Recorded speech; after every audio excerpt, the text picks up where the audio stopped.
Good morning everyone, and welcome to the devotions for Sunday the 1st of November. I apologise now that it may seem to relate to what Stuart said yesterday, but it's been on my heart for a while, so I hope you'll bear with me. I wanted to talk to you this morning about light, because last night a lot of people took part in Halloween. It's a festival which seems to celebrate things that go against Christian beliefs. It's something that Americans have celebrated for a long time, but their ideas seem to be completely different to the UK's way of Halloween. The Americans don't seem to have the macabre feelings that we seem to have, and it seems to be getting darker every year, which is not very nice at all. It's something I've never celebrated, never as a child, nor when I was in my teaching days. It just doesn't sit well with me, and it goes against everything I believe in. But everything at the moment seems so dark and dismal. We're having the occasional day of sunshine, but we now have the storms and the rain forecast, and recently we've had the clocks changing back, which means that the mornings are becoming darker and the evenings are creeping into the dark nights. I don't know about you, but with the dreary weather and everything seeming so dark and dismal, and now going back into a second lockdown, which I've got to say is much needed, but it just feels that we've got to find some light in the darkness.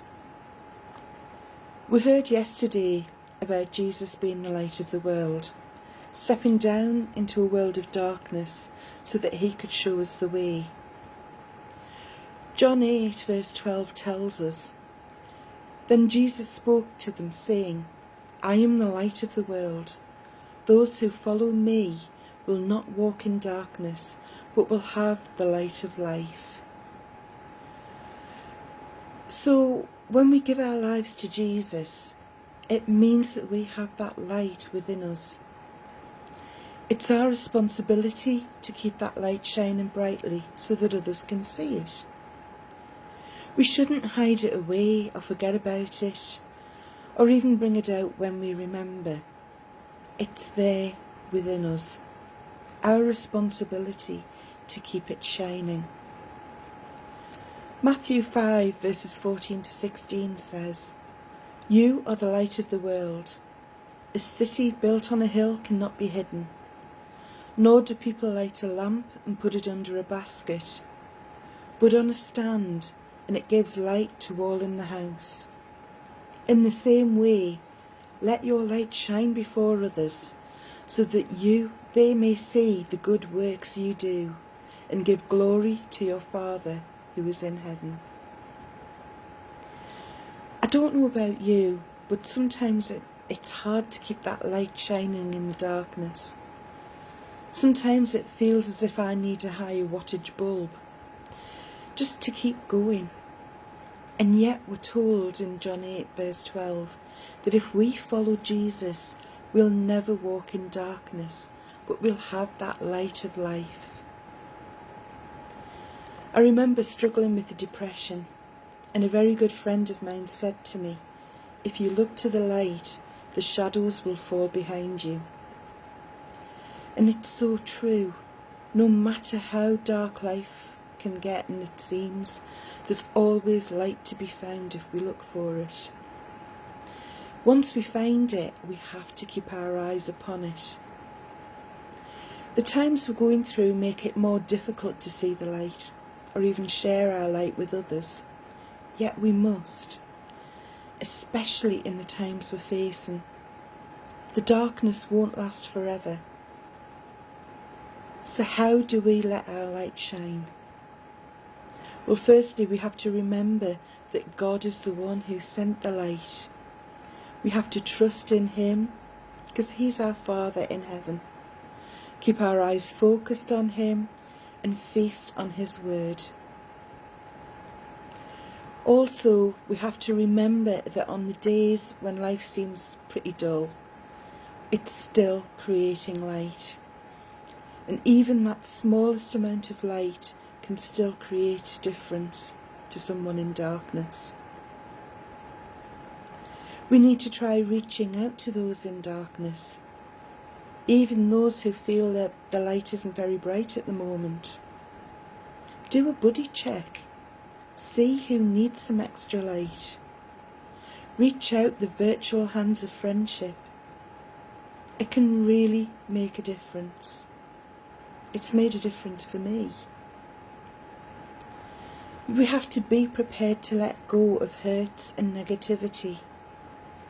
It's only going to dull our shine and make us unhappy. We're told we've got to let that light shine, so let's get rid of that negativity. In the coming weeks, it's going to be difficult for us all. So let's be there for one another and combine our light in a world of darkness. I don't know whether you remember the Olympic torches and people in our communities having the chance to run with the torch that was alight.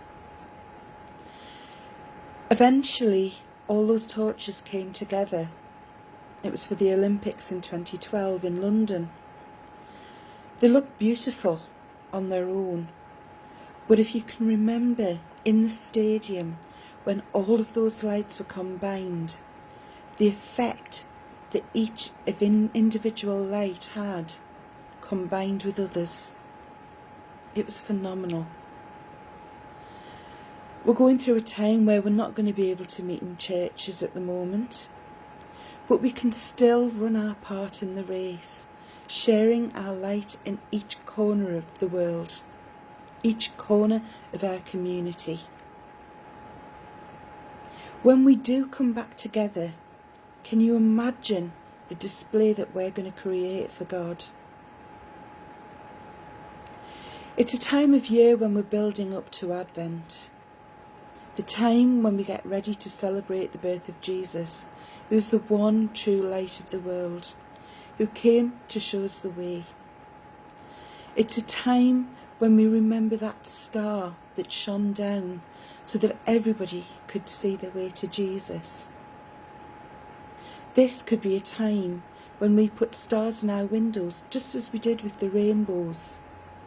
This could be our way of showing others the way to Jesus during our time of lockdown. It makes me think of the hymn that we used to sing as children. Jesus bids us shine with a pure, clear light, like a little candle burning in the night.